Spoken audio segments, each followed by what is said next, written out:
C. Energi tenaga air. Energi air memanfaatkan gerakan air yang dipengaruhi oleh gaya gravitasi. Energi air merupakan energi yang bersifat ramah lingkungan. Energi air diperoleh dari air terjun atau air yang mengalir.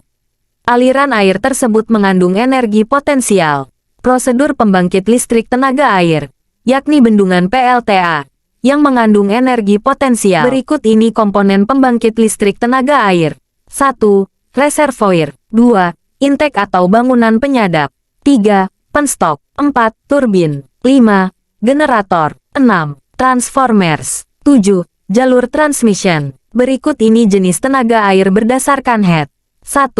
Head tinggi. Ketinggian head tinggi, yaitu di atas 100 meter. 2. Head menengah. Ketinggian head menengah, yaitu 30-100 meter. 3. Head rendah. Ketinggian head terendah, yaitu 2-30 meter. Berikut ini jenis tenaga air berdasarkan kapasitas. 1. PLTA Pico. Kapasitas kurang dari 500 W2. PLTA Mikro. Kapasitas antara 0,5 kW 100 kW. 3. PLTA Mini. Kapasitas antara 100 MW sampai 1000 MW.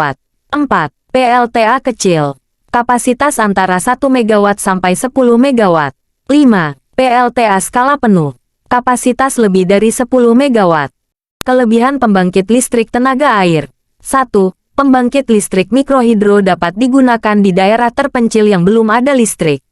2. Energi air yang tersedia melimpah dan gratis. 3. Pembangkit listrik tenaga air tidak menghasilkan limbah dan emisi gas buang. 4. Stabilitas jaringan listrik di daerah terpencil menjadi stabil. 5. Pembangkit listrik tidak mempengaruhi kualitas air. 6. Penggunaan pembangkit listrik tenaga air dapat dikombinasi dengan pembangkit tenaga matahari. Kekurangan pembangkit listrik tenaga air. 1. Biaya pembuatan bendungan sangat besar. 2. Pembangkit listrik tenaga air hanya dapat diaplikasikan di daerah yang dekat dengan sumber air. 3. Pembendungan yang berlebih dapat merusak wilayah adat. D. Energi dari biomasa. Biomasa adalah materi biologis yang berasal dari organisme yang masih hidup. Biomasa merupakan bahan berbasis tanaman seperti kayu bakar, arang, sampah daun, serpihan kayu, dan residu tanaman hutan. Pohon merupakan penghasil energi potensial. Sumber biomasa terdiri dari atas hal-hal berikut. 1. Tanaman penghasil energi. Tanaman sejenis ini ditanam khusus untuk bahan bakar. Berikut ini jenis tanaman penghasil energi. A. Tanaman penghasil energi dengan rotasi pendek. B. Tanaman penghasil energi non-kayu. C. Tanaman pertanian penghasil energi. D. Tanaman hidroponik. 2. Limbah pertanian dan peternakan. 3. Limbah makanan. Proses prapengolahan biomasa terdiri atas hal-hal berikut. 1. Penanganan proses ini terdiri atas pemotongan, pencacahan, dan penggilingan. 2. Pengeringan bertujuan untuk mengurangi kadar air. Tipe pengeringan terdiri atas pengeringan aktif, pasif, dan campuran.